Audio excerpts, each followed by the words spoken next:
Triple Om Shanti. 36 ദിവ്യഗുണങ്ങളിൽ വേറൊരു ഗുണമാണ് രാജകീയത.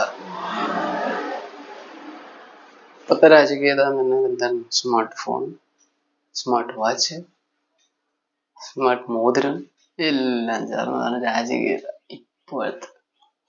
പക്ഷെ പണ്ടെന്തായിരുന്നു രാജകീയത? സത്യയുഗം, ത്രേതായുഗം, അതിലെ രാജകീയത വേറെ തന്നെയാണ്. അതിലെല്ലാവർക്കും ഒരേപോലെ അല്ല.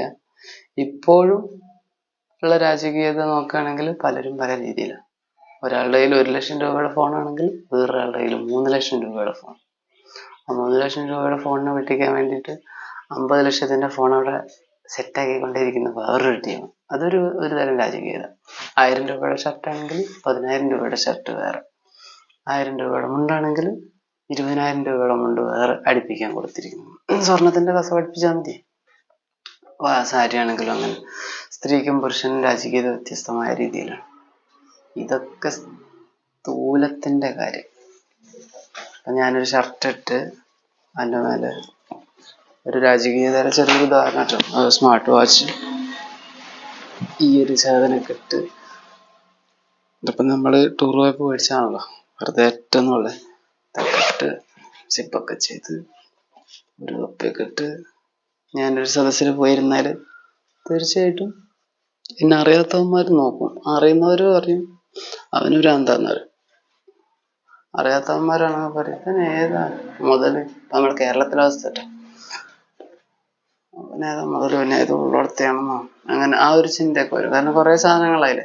ഇനി ഇതിനേക്കാളും സെറ്റപ്പ് സാധനങ്ങളൊക്കെ കയറ്റാട്ടോ. ഒരു താറ് വണ്ടിയോ, ഇനി അതല്ല ഒരു BMW കാറോ, അതല്ല ഒരു മടക്കുന്ന തരത്തിലുള്ള ഫോണോ, അതൊക്കെ കൂടെ കഴിഞ്ഞാൽ അവനൊരു രാജാവായി. ഇത് സ്ഥൂലത്തിലെ കാര്യം. ഈ രാജകീയതയല്ല ഈ 36 ദിവ്യഗുണത്തിലെ കാര്യം പറഞ്ഞു. സൂക്ഷ്മത്തിലെ രാജകീയത. അതെന്താ സാധനം? അത് നന്നായിട്ട് ചിന്തിച്ചാൽ മനസ്സിലാവും. എല്ലാം കൊണ്ടും സമ്പന്നം, ഒന്നിനും കുറവില്ല. ഒന്നിനും കുറവില്ല എന്ന് പറഞ്ഞാൽ ഇവിടെ വിനാശം വരില്ല എന്നോ സത്യയുഗം ആരംഭിക്കില്ല എന്നോ അല്ല. അത് കറക്റ്റായിട്ട് നടക്കും ആ സമയത്ത്. ഒന്നിനും കുറവില്ലാത്ത വിധത്തിലുള്ള, ഒന്നിനും കുറവില്ലാത്ത വിധത്തിൽ പറഞ്ഞാൽ പായൽ കിടക്കേണ്ടി വരില്ല എന്നല്ല. പായൽ കിടക്കുമ്പോൾ പോലും വളരെ സമാധാനപരമായി, ശാന്തമായി, സമ്പന്നമായി കിടന്നുറങ്ങുന്നു. രാവിലെ എഴുന്നേൽക്കുന്നു. അത് കഴിഞ്ഞ് കർമ്മത്തിലും സമ്പന്നത. വസ്ത്രം ഉണ്ടാവും, ഒരു വസ്ത്രമെങ്കിലും, ഒരു നൂല് വസ്ത്രമെങ്കിലും ഉണ്ടാവും. പക്ഷെ ആ വസ്ത്രം ഉണ്ടായാലും ഇനി ഇല്ലെങ്കിലും ചിലപ്പോൾ ഒരു തോർത്തെടുത്തിട്ടായിരിക്കാം കർമ്മം ചെയ്യേണ്ടി വരുന്നുണ്ടാവും.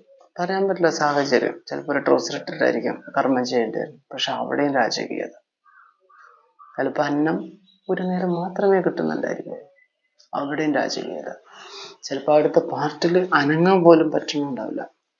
ഇപ്പൊ ഒരു ട്രെയിനിലാണെങ്കിൽ തിക്കും തിരക്കും, ഇനിയിപ്പോൾ അതെല്ലാം ഒരു ബഹളമുള്ള വേറൊരു സ്ഥലത്താണെങ്കിൽ തിക്കും തിരക്കും, ഒറ്റയ്ക്ക് നമുക്കൊന്നും ചെയ്യാനേ ഇല്ല, പാർട്ടേ ഇല്ല. പാർട്ടി എന്ന് പറഞ്ഞാൽ ആ പാർട്ടൊന്നും അനങ്ങാൻ പോലും പറ്റാത്ത അവസ്ഥയാണ്. അവിടെയും രാജകീയത. അത് വ്യത്യസ്തമായ രീതിയിലായിരിക്കും, വ്യത്യസ്തമായ അനുഭവമായിരിക്കും. പറയാൻ നിന്നിട്ട് കാര്യമില്ല. ഞാൻ ഈ ഗുണങ്ങളൊക്കെ ഇങ്ങനെ ജസ്റ്റ് പറയുന്നുണ്ടെങ്കിലും, അതിൻ്റെ ഉദാഹരണം പറയുന്നുണ്ടെങ്കിലും, ഇതൊന്നും അങ്ങോട്ട്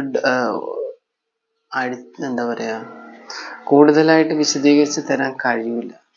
ഈ അഡ്വാൻസ്ഡ് ജ്ഞാനം എന്ന് പറഞ്ഞിട്ട് നമുക്ക് ഏത് വിധത്തിൽ കിട്ടുകയാണെങ്കിലും എത്ര വിശദീകരിച്ച് തന്നാലും ഓരോ വ്യക്തികൾക്കും ഓരോ രീതിയിലായിരിക്കും അതിൻ്റെ അനുഭവങ്ങൾ മൊത്തം. ട്രിപ്പിൾ ഓം ശാന്തി.